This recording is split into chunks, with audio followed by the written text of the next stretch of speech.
Hello to you from Dubai. As the conflict here in the Middle East enters its second week, Israel and the US continue their heavy bombing of sites right across Iran.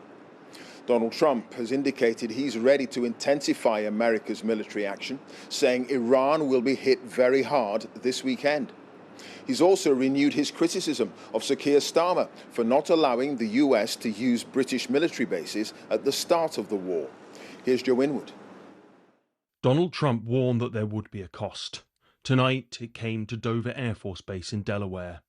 6 coffins of the 6 Americans who have died in this war with Iran. Accompanied by the First Lady and Vice President, the President who said he would be a peacemaker.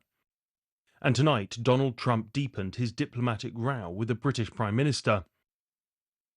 Keir Starmer initially refused to cooperate with the strikes on Iran, even preventing the use of British bases. That position has shifted as the UK and its allies were dragged in. Today, the BBC learned that the aircraft carrier, the Prince of Wales, was being readied for a possible deployment, which met with a scathing response from the US President that Keir Starmer spent so much time trying to woo. The United Kingdom, our once great ally, maybe the greatest of them all, is finally giving serious thought to sending 2 aircraft carriers to the Middle East, wrote the President on social media. That's okay, Prime Minister, we don't need them any longer, but we will remember. We don't need people that join wars after we've already won. And Donald Trump does seem to think he's winning. For another night, the skies over Tehran have an unnatural orange glow, caused by massive US and Israeli airstrikes. The latest site to be hit, an oil refinery to the south of the capital. One Tehran resident told the BBC it was as if night had turned into day. Donald Trump had hoped this overwhelming firepower would force Iran to unconditional surrender. Earlier, the country's president said that would never happen, but he did apologise to his Gulf neighbours for attacks on their territory. That was controversial, and later the country's ambassador to the UK said they might continue if assistance was given to the US or Israel. The aggression of the American side and the Israeli regime is continued.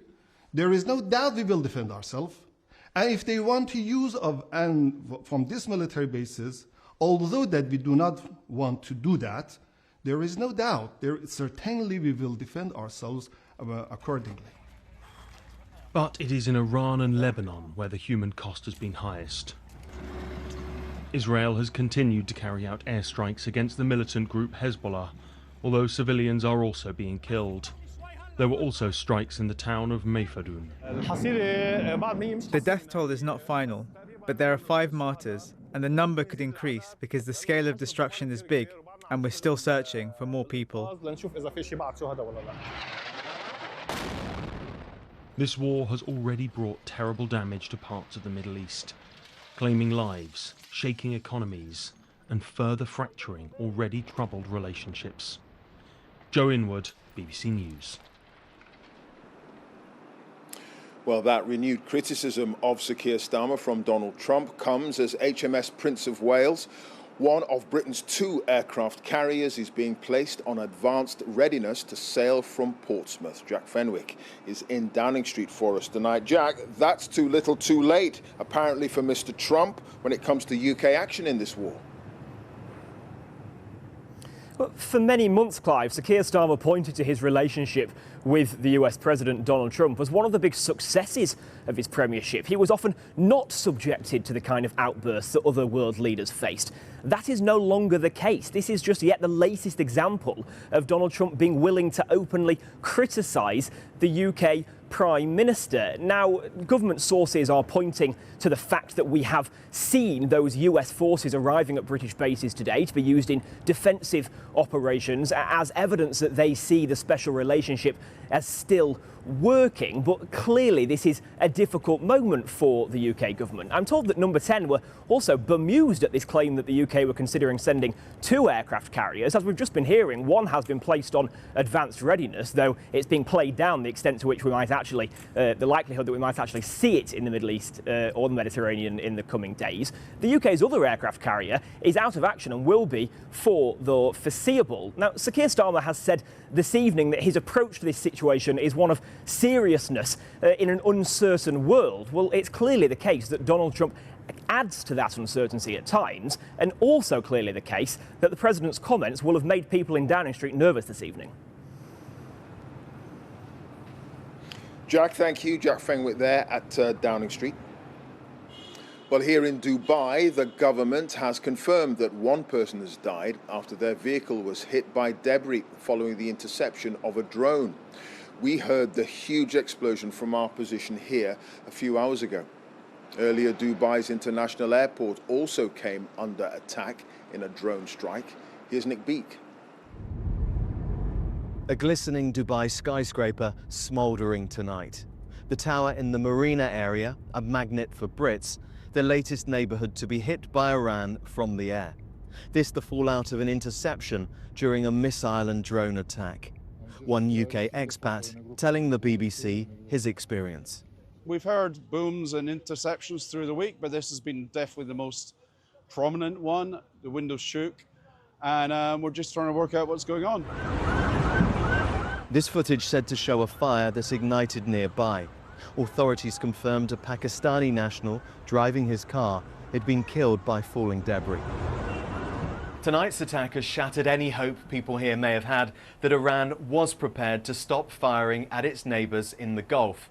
In fact, the UAE said today it intercepted 5 missiles and more than 100 drones.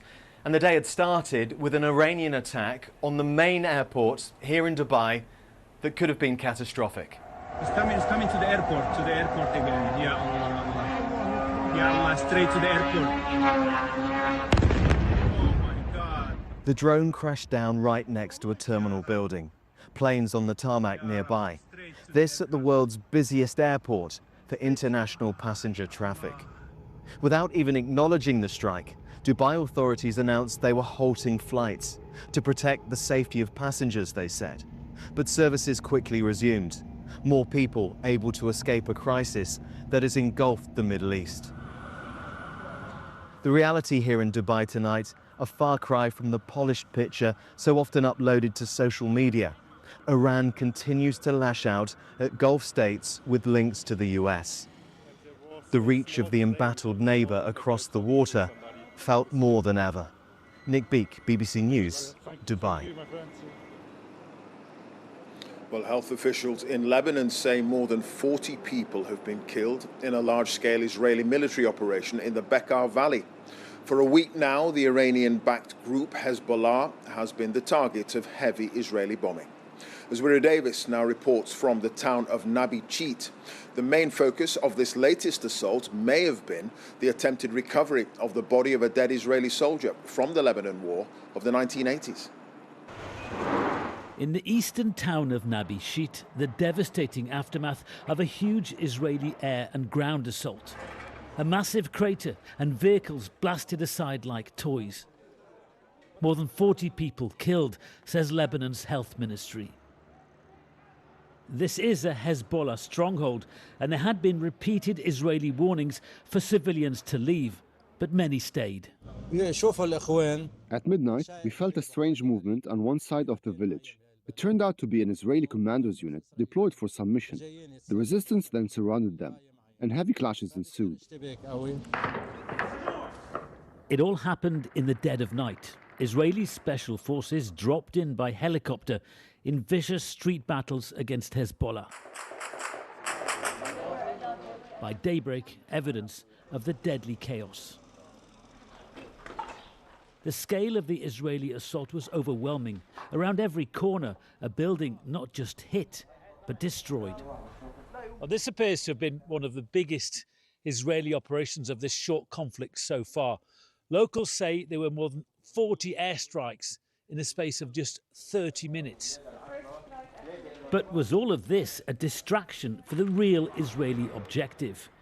The main goal may have been the recovery of a dead Israeli airman, Ron Arad, who was killed in the 80s. Whatever the intelligence, Israel later acknowledged his body wasn't there. As we left another bombed house, this, said relatives, the home of a Lebanese army officer, not Hezbollah. 12 people, all women and children, reportedly killed here, some bodies trapped under the rubble. If the rescue of a fallen fighter was Israel's aim, it came at a heavy price. Wura Davis, BBC News in the Bekaa Valley. Well, as the war in this region widens, there have been reports tonight of explosions in the Iraqi capital Baghdad, including rockets apparently fired at the US Embassy, which were intercepted.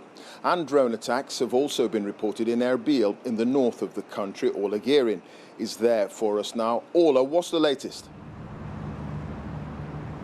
Well, Clive, 1 week after Israel and the United States went to war in Iran, the regional fallout is continuing to spread, and that very much includes this region of northern Iraq.